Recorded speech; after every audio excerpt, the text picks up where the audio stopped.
నల్గొండ జిల్లా మునుగోడు మండలం కొరటికల్లు గ్రామ సర్పంచ్ అద్దంకి రామలింగయ్య గారు మనతో ఉన్నారు.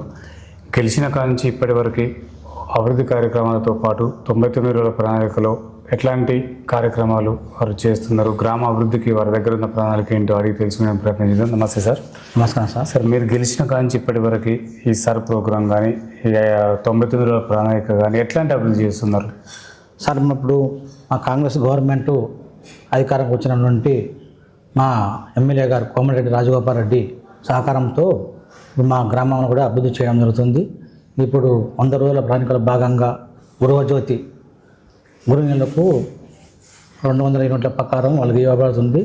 చేయుత కూడా పెన్షన్లు కూడా వాళ్ళకు కొన్నికి దరఖాస్తు కూడా తీసుకోవడం జరిగింది. తర్వాత రైతు భరోసా రైతు కూడా ఎకరానికి 6,000 చొప్పున కూడా ఇవ్వడం జరిగింది. ఓకే సార్, గత ప్రభుత్వంలో అనేకమైన అభివృద్ధి కార్యక్రమాలు చేసి చెప్పేసి గత ప్రభుత్వాలు చెప్పుకుంటున్నాయి సార్. మీరు రాజగోపాల్ రెడ్డి గారు గెలిచిన తర్వాత ఎట్లాంటి అభివృద్ధి చేసిండు? ఉప ఎన్నిక ద్వారా ఏమైనా మార్పు వచ్చిందంటారు అభివృద్ధిలో? అవును సార్, ఉప ఎన్నిక ద్వారా కూడా కొంత ప్రభుత్వం కూడా దిగి వచ్చి కూడా ఇక్కడ కొన్ని ప్రభుత్వం చేపట్టే కార్యక్రమం చేయబడింది. అన్ని నియోజకవర్గాల కంటే మా మునుగోడు నియోజకవర్గంలో కొంచెం అభివృద్ధి కూడా ఇప్పుడు గతంలో చేయడం జరిగింది. ఇప్పుడు కూడా మా రాజగోపాల్ రెడ్డి కూడా తన వారి అమ్మవారి పేరు మీద సుశీలం ఫౌండేషన్ ద్వారా కొన్ని కంటి పరీక్ష వైద్య శిబిరం కూడా నిర్వహించడం జరుగుతుంది. సార్, ఈ సుశీలమ్మ ఫౌండేషన్ ద్వారా ఎమ్మెల్యే స్థాయిగా ఉండి కూడా అనేకమైన సేవా కార్యక్రమాలు చేస్తున్నారు. అంటే ఎట్లాంటి సేవలు అందిస్తున్నారు, ఎంతమందికి న్యాయం జరిగిందంటారు దీని ద్వారా? సార్, ఇప్పుడు 4-5 సార్లు ఇప్పుడు కంటి వైద్య శిబిరం కూడా నిర్వహించడం జరిగింది. మా గ్రామంలో కూడా దాదాపు కూడా 100-150 మంది కూడా అర్హులుగా వాళ్ళకు కంటి ఆపరేషన్లకు మరియు కంటి అద్దాల కోసం కూడా వాళ్ళకు నిర్వహించడం కూడా జరిగింది సార్. సార్, ఇక్కడ సీసీ రోడ్లు పెండింగ్ ఉన్నాయి, కొన్ని ప్రజలు చెప్తున్న మాట ఎంతవరకు పూర్తి అవుతున్నాయి సార్? అవును సార్, కొన్ని సీసీ రోడ్లు పెండింగ్ ఉన్నాయి. మేము వచ్చిన కాంచి ఇప్పుడు మేము కొంతవరకు సీసీ రోడ్ వేయడం జరిగింది. ఇప్పుడు కొన్ని చేయాలనుకున్నాం సార్. ప్రణాళిక ప్రకారంగా కొన్ని టై అండ్ డైడ్ ప్రోగ్రాం ఉండడం వల్ల చేస్తాం సార్.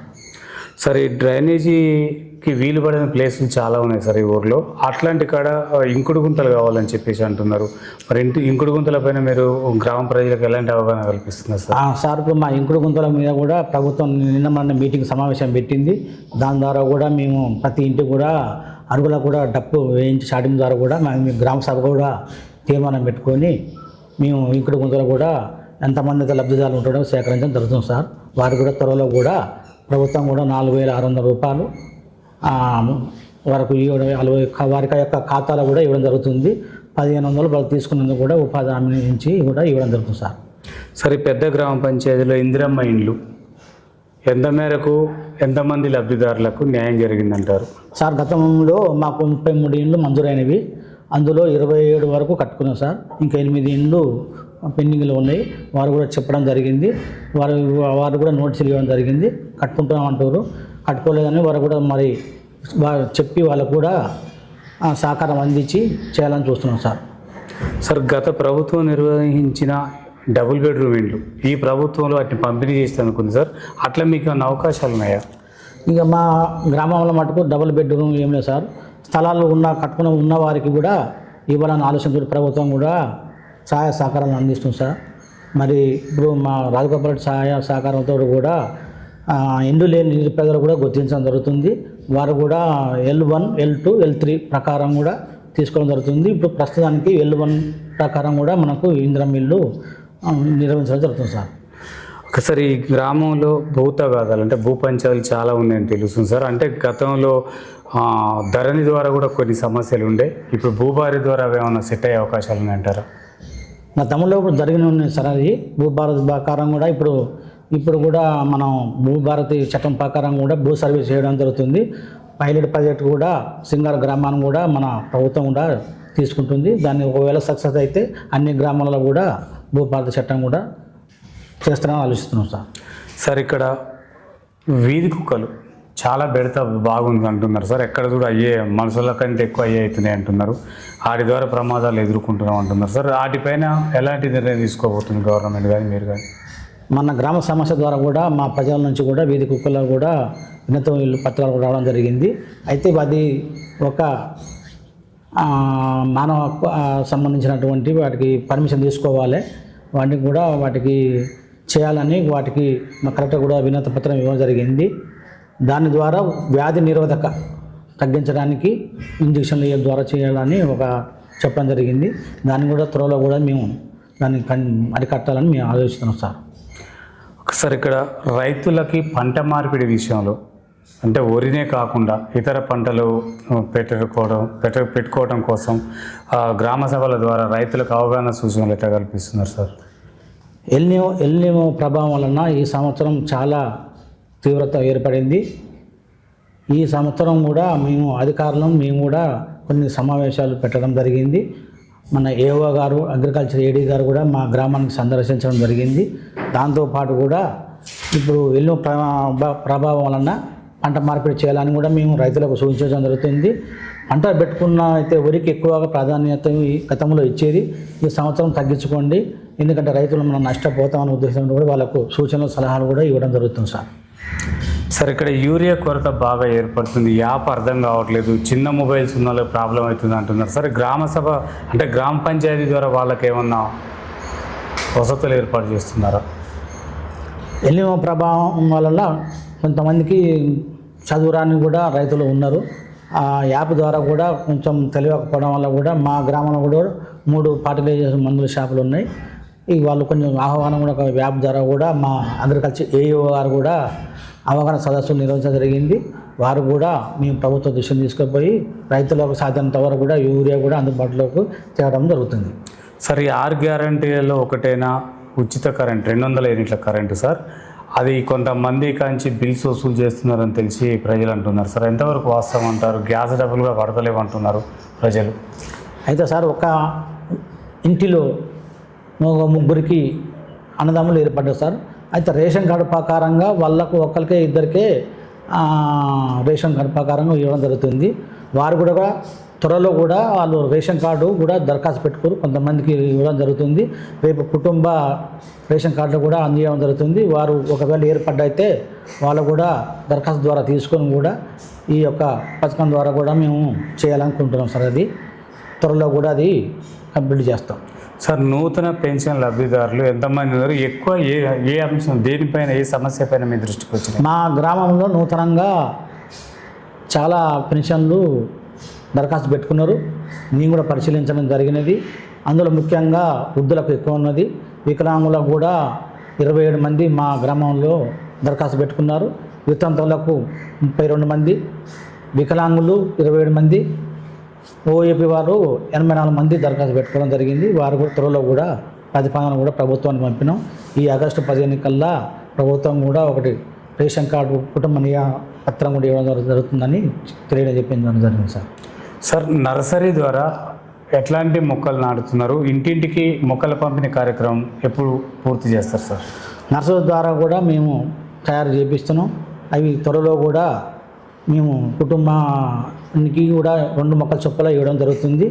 అవి కూడా మేము ఈ మధ్య రేపు సెప్టెంబర్ వరకు అందియగలుగుతాం చూస్తున్నాం సార్. అంటే ఏ మొక్కలు నాటుతున్నారు సార్ అందులో? అలా మన వివిధ పండ్ల మొక్కలు కూడా ఉన్నాయి.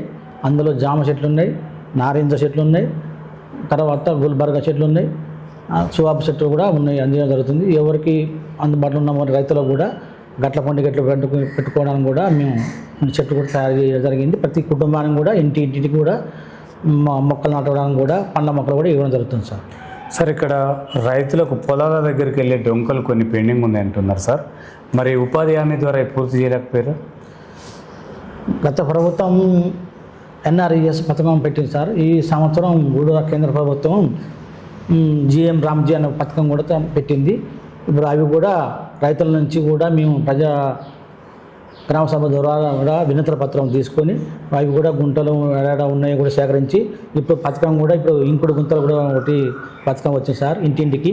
తర్వాత పంట పొలాల్లో పంట కుంటలు, ఊరి మధ్యలో ఉన్నటువంటి ఊట కుంటలు, గ్రామాలలో ఇంకుడు గుంతలు కూడా పథకం పెట్టింది. అది కూడా ప్రభుత్వం కూడా వారి యొక్క ఖాతాలకు ఇవ్వడం జరుగుతుంది సార్. అది ఇంటికి గుంత తీసుకుంటే 6,000, పంట పొలాల్లో తీసుకుంటే వాళ్ళకు 24,000 పథకాలు కూడా వాళ్ళకు పారదర్శకంగా ఇవ్వడం జరుగుతుంది సార్. వాళ్ళకు సార్ ఈ కొరటికల్లు గ్రామంలో మిషన్ భగీరథ ద్వారా వస్తున్న త్రాగునీరు ఏదైతుందో అది కొంచెం అక్కడక్కడ రావట్లేదు అంటున్నారు. మరి ఎక్కడ లోపం జరిగిందంటారు సార్? మిషన్ భగీరథ పథకం ద్వారా కూడా కొంతవరకు నిన్న కంటు ప్రాబ్లం వల్ల రాలేకపోయింది సార్, అందియలేకపోయింది. కొంతమంది కూడా మేము మా వాటర్ మ్యాన్ ద్వారా కూడా కొంతమందికి సప్లై చేస్తున్నాం. కానీ కొంచెం పైప్ లీకేజ్ వల్ల కూడా అక్కడక్కడ రాగలేకపోవడం వల్ల నిన్న మన గతంలో కూడా ఈ 2-3 రోజుల క్రితం కూడా మా ఏఈ గారు సందర్శించి ఎక్కడైతే ప్రాబ్లం ఉన్నదో రాసుకొని అవి త్వరగా కూడా మా ట్యాంకులు గతంలో 30-40 సంవత్సరాలు ఉన్నాయి సార్. అవి ట్యాంకులు కూడా కొద్దిగా శిథిలావస్థలకు ఉన్నాయి. అది కూడా మన ఏఈ గారు కూడా చూసి ప్రతిపాదనలు పంపించడానికి కూడా సిద్ధంగా ఉన్నారు సార్. సార్ ఇక్కడున్న స్థానిక కొంతమంది ప్రజలు రాయగోపాల్ రెడ్డి గారికి మంత్రి పదవి ఇస్తే ఇంకా చాలా డెవలప్ అవుతుంది, ఉప ఎన్నికల ద్వారా చాలా డెవలప్ అయింది, మంత్రి పదవి ఇంకా అవుతుంది అంటున్నారు సార్. మరి మంత్రి పదవికి అర్హుడేనా రాయగోపాల్ రెడ్డి గారు? మంత్రి పదవికి గతంలో కూడా ప్రభుత్వం కూడా మన రాహుల్ గాంధీ సహకారంతో కూడా కొన్ని కార్యక్రమాలు కూడా హామీ తీసుకోవడం జరిగింది. సార్ కూడా ఇక్కడ మా నియోజకవర్గంలో ఉన్నటువంటి ప్రజలకు మొత్తం ఫ్లోర్ పీడిత ప్రాంతాలు కాబట్టి ఇక్కడ మా గ్రామం మా నియోజకవర్గంలో సారుకు కూడా చాలా కష్టపడి పనిచేస్తున్నారు. అదನ್ನು కూడా ఇస్తే మా నియోజకవర్గం చాలా అభివృద్ధి ఉంటుంది. మా దగ్గర ఉన్నటువంటి సిటీ కూడా మాకు అనుకూలం ఉన్నటువంటి కూడా మాకు రవాణా సౌకర్యాలు, త్రాగునీరు, సాగునీరు కూడా మాకు చాలా సహకారం చేస్తారని, ప్రజలకు కూడా అందుబాటులో ఉంటారని మేము మనసారి కోరుకుంటున్నాం సార్. సార్ బెల్ట్ షాపులు నిర్మూలన విషయంలో ఇక్కడున్న ప్రతిపక్షాలు సార్ విఫలమైండు, యథావిధిగా కొనసాగుతున్నాయి బెల్ట్ షాపులు గ్రామాలలో అంటున్నారు సార్. ఎంతవరకు వాస్తవం అంటారు? సార్ మద్యపాన నిషేధ కమిటీ కూడా మండల స్థాయిలో కూడా వేయడం జరిగింది. గ్రామ స్థాయిలో కూడా ప్రతి గ్రామాలలో కూడా కమిటీలు కూడా వేయడం జరిగింది. ఎక్కువ మహిళలు కూడా పాల్గొనే విధంగా చేయడం జరిగింది. బెల్ట్ షాపులో కూడా సారు తగ్గించడానికి కూడా బెల్ట్ పర్మిషన్ కూడా వాళ్ళకు మధ్యాహ్నం 1 గంట వరకు కూడా పర్మిషన్ ఇవ్వడం జరిగింది. గ్రామంలో కూడా సాయశక్తుల్లో మేము కూడా కమిటీలు వేసి వారు కూడా తెలియజెప్తున్నాం. వారు కూడా దుకాణదారులు కూడా వాళ్ళు కూడా మీరు బంద్ చేయాలని కూడా తెలియజెప్పింది, లేకపోతే చట్టపరమైన చర్యలు తీసుకుంటాం కూడా చెప్పడం జరిగింది సార్. సార్ శివన్నగూడెం ప్రాజెక్టు పూర్తయితే ఈ కొరటికల్ గ్రామానికి ఏమైనా ఉపయోగపడుతుంది అంటారు? శివన్నగూడ ప్రాజెక్టుకు పూర్తయితే దాదాపు కూడా మా గ్రామాన్ని కూడా చాలా పంటలకు అవకాశం ఉంటుంది సార్. అక్కడి నుంచి మా గాంధీ సాగర్ ప్రాజెక్ట్ అని ఒకటి ఉన్నది సార్, దానికి కూడా వస్తుంది. అదేవిధంగా మాకు జిల్లాపేట అనేది ఒకటి చెరువు ఉన్నది సార్, దాంట్లో కూడా నింపితే రేగట్ట మా కొరటికల్ గ్రామం దాదాపు కూడా 78,000 ఎకరాలు కూడా మాకు ఉండడానికి కూడా అవకాశం ఉంటుంది సార్. సార్ ఇక్కడ రోడ్డు మార్గాలు సరిగా లేకపోవడంతో ఈ ప్రభుత్వం ప్రవేశపెట్టిన ఉచిత బస్సుని వినియోగించుకోలేకపోతున్నామని చెప్పేసి మహిళలు అంటున్నారు సార్. ఎందుకు లోపం జరిగింది? మంత్రి గారి దృష్టికి తీసుకెళ్లారా ఈ విషయాలు? సార్ నేను ఎక్కిన ఇప్పుడు 7 నెలలు కావస్తుంది సార్. దాదాపుగా ఇప్పుడు సిద్ధపల్లి చండూరు శాంక్షన్ అయింది సార్. అది 1 వే నుంచి పంచాయరాజ్ చట్టం నుంచి R&Bకి రావడం జరిగింది. డబుల్ రోడ్డు శాంక్షన్ అయ్యింది. అదేవిధంగా మా గ్రామం నుండి రేగట్ట కూడా ప్రతిపాదనలు కూడా మన మంత్రి గారి దృష్టి తీసుకుపోవడం, అది కూడా త్వరలో కూడా శాంక్షన్ అవుతుంది. అది కొంచెం సీఎం పీసీలో ఉందని చెప్పారు. ఇక్కడ మా గ్రామం నుండి మునుగోడు మధ్యలో ఒకటి దుబ్బగాల బ్రిడ్జి ఉన్నది సార్. అది కూడా పెండింగే ఉన్నది. ఇప్పుడు అది కూడా పూర్తి దాదాపు కాలేదు. ఇప్పుడు సంవత్సరం అవుతుంది అది కాలేక. దాని గురించి కూడా మా ఎమ్మెల్యే సార్ దృష్టి కూడా తీసుకుపోయినాం. అది ప్రతిపాదన కూడా పంపడం జరిగింది సార్. సార్ ఈ పారిశుద్ధ్యం విషయంలో ఇక్కడున్న సిబ్బంది కరెక్ట్ లేరు, తర్వాత అక్కడ అది కొనసాగుతలేదు అని చెప్పేసి అంటున్నారు. ఎందుకు నిర్లక్ష్యం జరుగుతుందంటారు సార్? తడి చెత్త, పొడి చెత్త మేము ప్రతిరోజు మాకు 8 మంది సిబ్బంది ఉన్నారు. ఆ 8 మంది సిబ్బందులలో 4 పరిశుద్ధం పైన ఉంటారు, 2 వాటర్ మ్యాన్లు, ఒకరు డ్రైవర్గా పనిచేస్తారు సార్. అయితే తడి చెత్త, పొడి చెత్త వల్ల కొన్ని విలేజ్లలో ఉన్నటువంటి పరిశుద్ధం ఉండదు. మా గ్రామంలో కూడా తడి చెత్తను కూడా వేరు చేయడానికి కూడా మేము గ్రామసభ ద్వారా తీర్మానం చేసుకొని వార్డు మెంబర్లు కూడా ఇన్ఛార్జీలు ఇప్పించి దాన్ని నీట్గా శుభ్రంగా చేయడానికి కూడా మేము ప్రయత్నం చేస్తున్నాం సార్. సార్ ఈ కొరటికల్ గ్రామంలో ఉన్న నిరుద్యోగ యువతకి జాబ్ మేళ ద్వారా ఏమన్నా ఉద్యోగ కల్పన ఏర్పాట్లు చేస్తున్నారా సార్? ఎమ్మెల్యే గారు దృష్టిలో తీసుకెళ్లారా?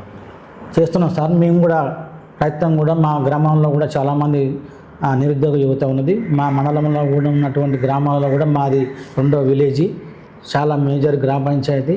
మా గ్రామంలో కూడా నిరుద్యోగులు చాలా ఉన్నారు. కొంతమంది పట్టణ ప్రాంతాలు కూడా అక్కడ వెళ్ళిపోయారు. ఇక్కడ మా నిరుద్యోగులు కూడా ఉద్యోగం రాలేక కూడా కొంతమంది వ్యవసాయం మీద ఆధారపడి జీవిస్తున్నాం సార్. దాన్ని కూడా మా ఎమ్మెల్యే సారు రాజగోపాల్ సార్ కూడా మేము వినతి పత్రం వేయడం జరిగింది.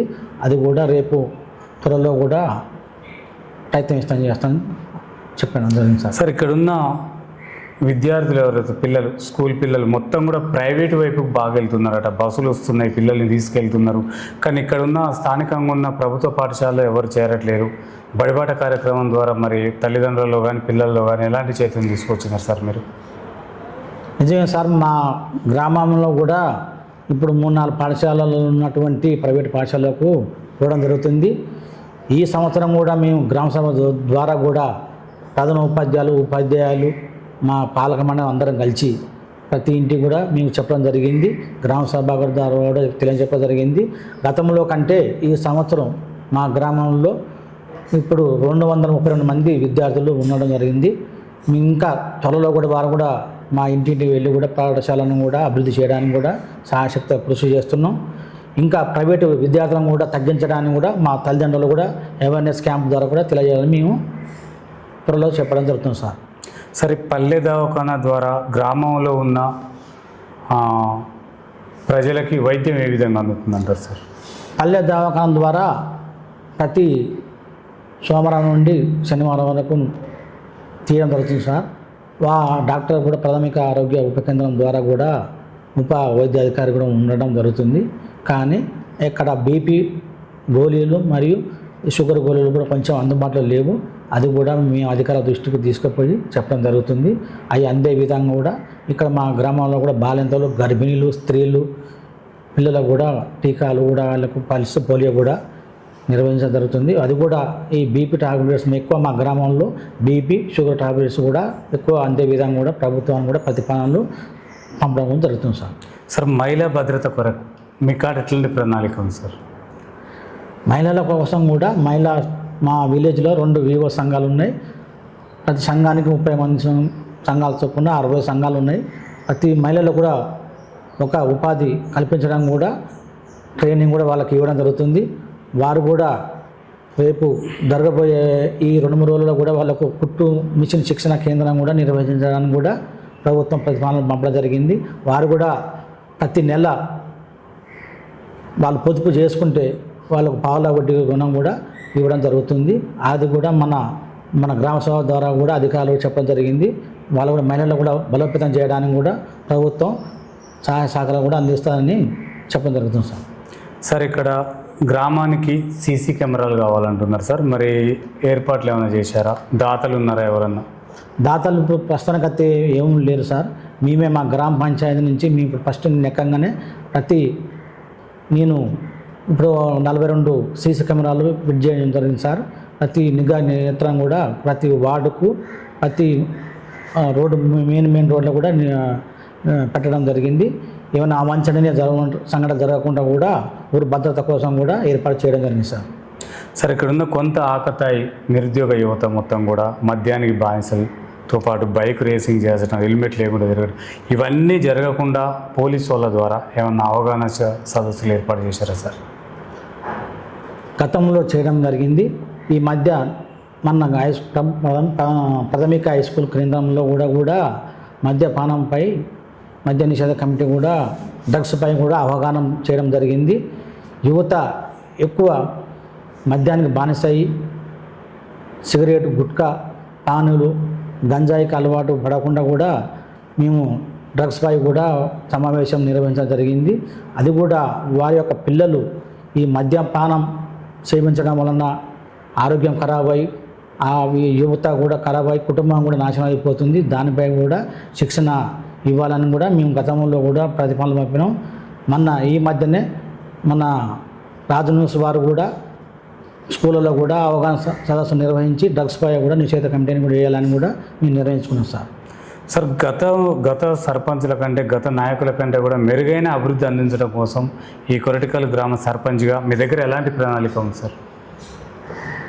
సార్, ఇప్పుడు మేము గతంలో చేసినటువంటి పనుల కంటే మేము కూడా మెరుగుగా ప్రభుత్వం ఉన్నది కాబట్టి ఇంకా మెరుగైన ప్రతిపాదనలు చేసి మేము గ్రామ పంచాయతీ ద్వారా తీర్మానాలు చేసి మీ యొక్క యాక్షన్ ప్లాన్ జీపీడీపీ ద్వారా యాక్షన్ ప్లాన్ తయారు చేసుకొని మాకు ఏ అయితే మా గ్రామంలో ఇంకా వసతులు తక్కువ ఉన్నాయో ఇంకా ఏమైనా మార్గాలు ఏమైనా తక్కువ ఉన్నాయి, రవాణా సౌకర్యం కానీ విద్య, వైద్య, ఆరోగ్యం మీద, మహిళా సంఘాల బలోపేతం మీద, ముఖ్యంగా వితంతువులు, వికలాంగులు పెన్షన్ల మీద, రేషన్ కార్డు ముఖ్యంగా సరే ప్రభుత్వం కూడా ఈ సంవత్సరం రేషన్ కార్డులు కూడా కొత్తవి ప్రవేశపెట్టడం జరిగింది. గత ప్రభుత్వం కంటే ఈ సంవత్సరం మా ప్రభుత్వం కూడా రేషన్ కార్డులు కూడా రేపు ఆగస్టు 15 కూడా కుటుంబ పత్రాలు కూడా ఇవ్వడం జరుగుతుంది సార్. రేషన్ కార్డు సార్ ఇటీవల జరిగిన సర్ ప్రోగ్రాం ఇక్కడ ఎంత మేరకు పూర్తి చేశారు సార్?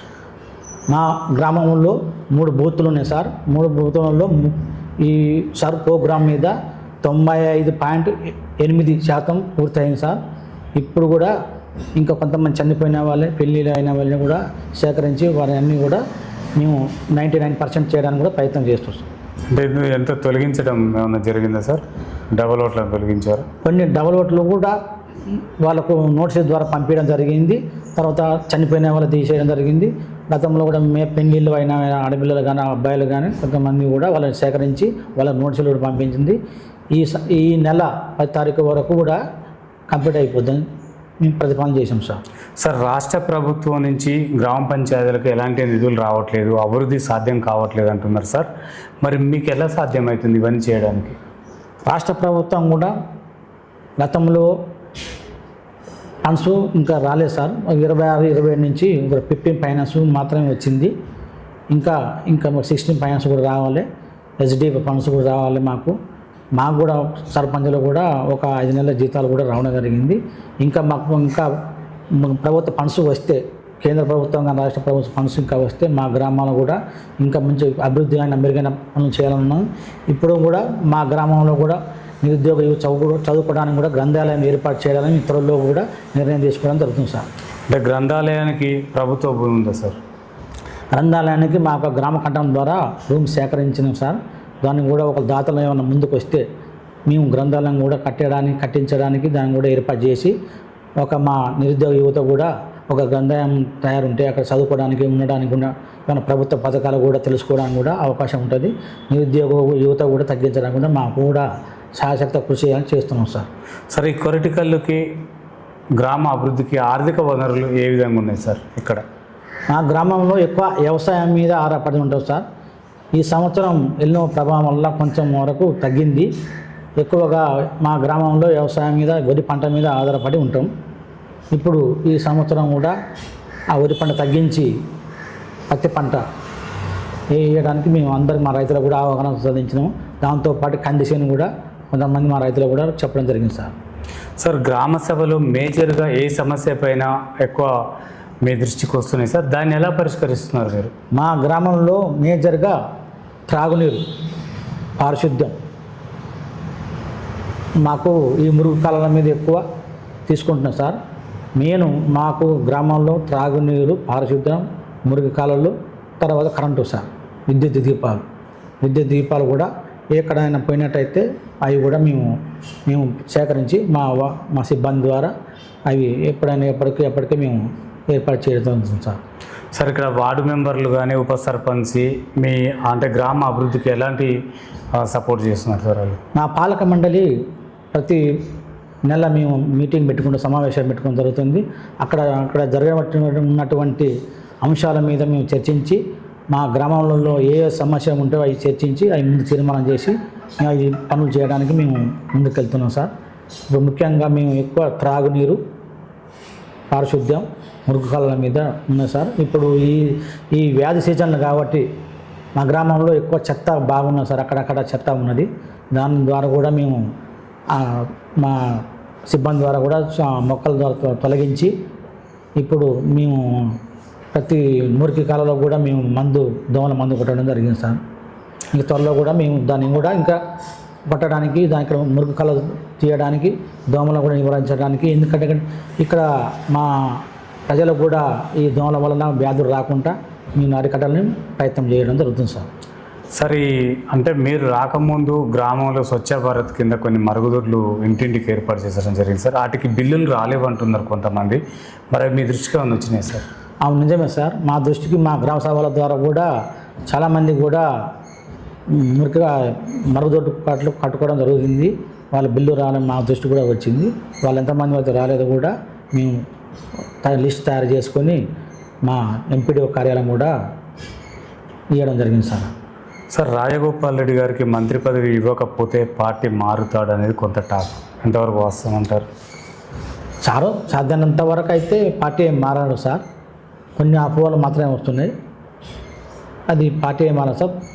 గట్టి ప్రయత్నం చేస్తున్నాం సారు మంత్రి పదవి రావాలని.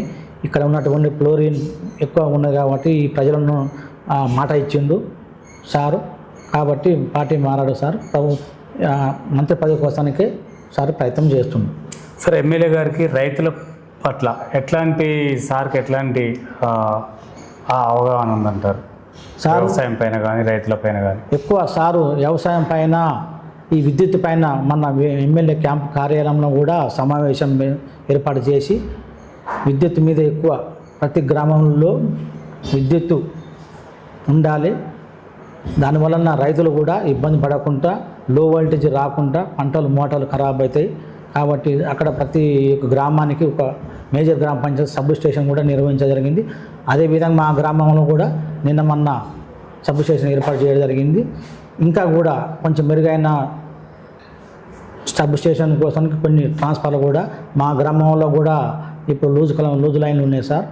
అది కూడా లైన్ మ్యాన్ కూడా ఏఈ గారు కూడా తెలియజెప్పడం జరిగింది. కొన్ని ఇప్పుడు లూజ్ లైన్లు ఉండడం వల్ల మోటార్లు ఖరాబ్ అవుతున్నాయి. అవి కాబట్టి రైతులు నష్టపోయే ప్రమాదం ఉంది. దానిపైన కూడా మేము సార్ దృష్టికి తీసుకుపోయినాం. మా గ్రామంలో కూడా ఒక 22 ఇంకా స్తంభాలు కావాలి.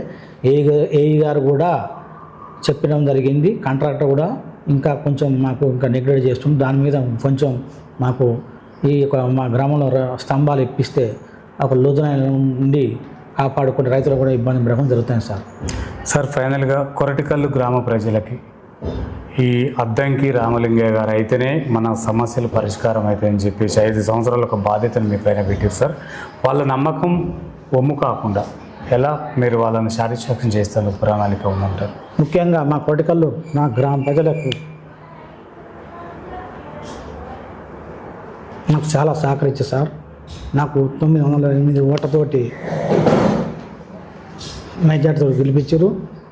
ప్రజలు నా మీద నమ్మకం ఉన్నారు కాబట్టి వాళ్ళ గ్రామ ప్రజలు నన్ను అత్యధిక మెజార్టీతోటి గెలిపించిన అందరికీ ధన్యవాదాలు తెలుపుతూ మా రాజగోపాల్ సార్ గారికి మంత్రి పదవి వస్తుందని ఆశిస్తూ, మరి ఆయన అతనికి మంత్రి పదవి రావాలని కోరుచు, మా గ్రామం కూడా అభివృద్ధి చెందాలని, మా గ్రామ ప్రజలు సశక్షేమంగా ఉండాలని, గ్రామానికి మేము ఏళ్ళ వేళ ఉంటారని కోరుతూ సెలవు తీసుకున్నాను. జై హింద్. Thank you sir. చూస్తున్నానండి మీ తెలుగు టీవీ.